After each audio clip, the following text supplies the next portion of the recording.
I'm joined now by Helge Hove Haldorsen, and he is the SPE 2015 president. Absolutely thrilled you're here and delighted that you're taking the time to talk to us. Thank you so much. Now, give me a feel for what are the trends and what are you finding that people are really concerned about in the last few months? I probably know the answer, but I'd like it from you. Yeah, of course, you've heard it from so many already that we're a great industry, but because of the low oil price, we have to change and adapt in a hurry. So I call it, we have to go from being E&P 1.0 to becoming E&P 2.0.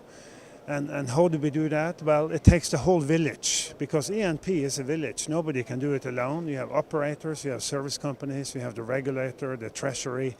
And all of us have to now come together and become fit at 50, I call it.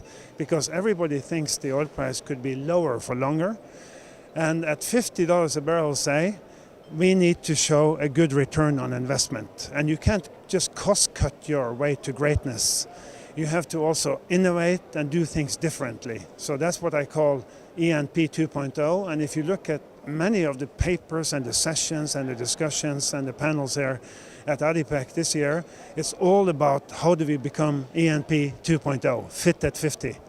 Now, of course, SPE running the conference here and tremendous quality and content coming out of that conference. How important is it that this conference, and particularly at this time, is really delivering the information? And there's a very healthy dose of reality, I think, coming out. Right. I want to start with castles in Scotland. You can take up the drawbridge and stay in your castle and cut cost, and the chiefs of companies say, I can't send anybody to a conference because, I have to cut cost. So they're saying, we can't afford to go. And I'm saying, you can't afford not to go. Do you think the good ideas for how to do better in a downturn is you sitting alone in your castle and not talking to anyone? No. All the good ideas are at places like ADIPEC and other conferences where like-minded people, brilliant people with ideas come together. And very often when you discuss and you have a go at it, that's when you get the good idea. So you come back home with a list of 5 things you can do at your oil company to boost production rates, to cut cost, and to become E&P 2.0. And if you didn't go, you couldn't do that. And sitting there alone cutting costs, but then what? There's a book called Darwin's Blind Spot. And Darwin's Blind Spot is collaboration. So I talk also about collaboration 2.0. What does that mean? It means that I think in terms of being the fittest going forward, what's going to be the fittest company, the fittest university, the fittest service company going forward? That is the company and the university best at collaborating. So I think the new way to compete is to collaborate. And I think also we have to look for new business models. Let me give you an example. Not just technology, but also the way we do it, right? So, when you drill an exploration well, the operator and the partner look at finding a rig, renting in a rig to drill 1, 2, or 10 wells. And then typically you take the rig in and you have a day rate, say $500,000 a day, right? What if you change that model and you say, okay, I only want to pay $100,000 a day, much lower, so you can drill more and find more. And the compensation to the rig owner is that you get 5 or 10% of whatever we find, right? That's a totally new business model. So in addition to new technology, new methodology, new way of doing it all the way, we also have to look at collaboration 2.0. How can we come up with new ways, maybe including skin in the game, to do better and to become fit at 50? So today we produce about 94 million barrels a day, and then a little bit more. And that a little bit more sent then the oil price down. But if you look at what we call global natural decline, it is between 4 and 6 million barrels a day. Let's assume per year, let's assume 5, right? So between now, 2015 and 2020, we have 5 years, right? And 5 times 5 is 25. So that means that we have a gap to fill just in 5 years equal to 25 million barrels a day. And that's an enormous amount of oil. That's 2.5 times Saudi Arabia's production that we have to come up with, right? And how do we come up with it? Well, most of the projects that should fill the gap, they're being stopped now. We're cutting capex, right? Maybe 1.5 trillion we saw in Financial Times. So there will be, I think, a point where this is not sustainable. If you take a reality check, $150 per barrel is not sustainable. $46 a barrel is just not sustainable. So we have to work out the excess capacity, and we see declines now. So together with many others, I predict, I don't know quite when, that we're coming back. And then we have the boom and the bust cycle that we're so used to in this industry. It's not a new thing. I think I've seen 5 of them. So don't panic. We have to adjust the sail when the wind changes, but no panic. Now, SPE has been working very closely with ADIPEC, of course, on the conference content, the incredible business breakfasts. I mean, and these have been actually really well attended right throughout the week.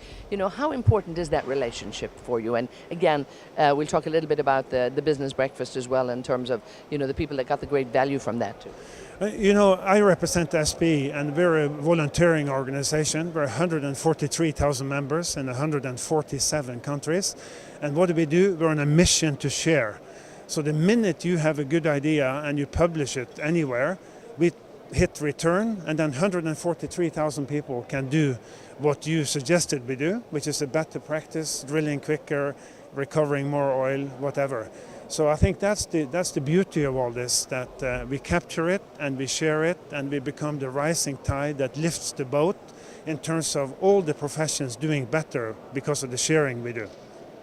Talk to me a little bit about the business breakfast, and just again the interest you had on that and the people who wanted to, you know, collaborate. And again, we had some great students sharing their ideas, which was just fascinating. Yeah, I talked to students and I talked about many things, but let me mention 2. I talked about it takes in our industry head, heart and guts. And head, yes, they're very intelligent, you know, high scores on everything you can think of. And guts, I saw some proposals they had, very gutsy, very 2.0. So I talked about heart. And I did go through, we produced this oil together, 93 million barrels, 350 billion cubic feet of gas today. That energy we produce lifts living standards, take people out of poverty. And in fact, the energy we produce together, the village of EMP, this year we're lifting 150 million people out of poverty. So that's the hard part. You can feel very proud about what you do for a living because you make the world go around. The other thing I talked about, I was kind of celebrating Einstein's E equal mc squared. We talked about research and excellence in research. So I said that E is then excellence, in this case, excellence in research. What does it take? And then M stands for many dots. And how do you get dots to connect? That's by being, first C, curious. So the most important trait maybe for young and old people and me and everybody is to be super curious, right? To go and collect dots, not just in your profession, but in many other professions, right? And the second C then is to be connected. You know, you can't just sit in your tribe. You have to visit many other sciences. And then when you connect it and you're curious, I think you come up with new things. It's like going from yellow cab to Uber. The more you connect dots and collect dots and are curious, the quicker you will propose Uber, so we're not stuck with yellow cabs, right? That's just how it works. So that was 2 of my main messages to the students in there. And very quickly, ADIPEC 2015, you've been here a few days, you've seen the buzz, the energy here. How do you think this conference and exhibition has gone? I feel they've been very, very focused on quality in all the sessions, the technical papers that we worked together with DMG to do. But also all the panels and all the breakfast and everything, I would say it's kind of a stamp of quality on what we have seen. Super, we leave it there. Thank you so much for taking the time. Okay, thank you. Good to see you.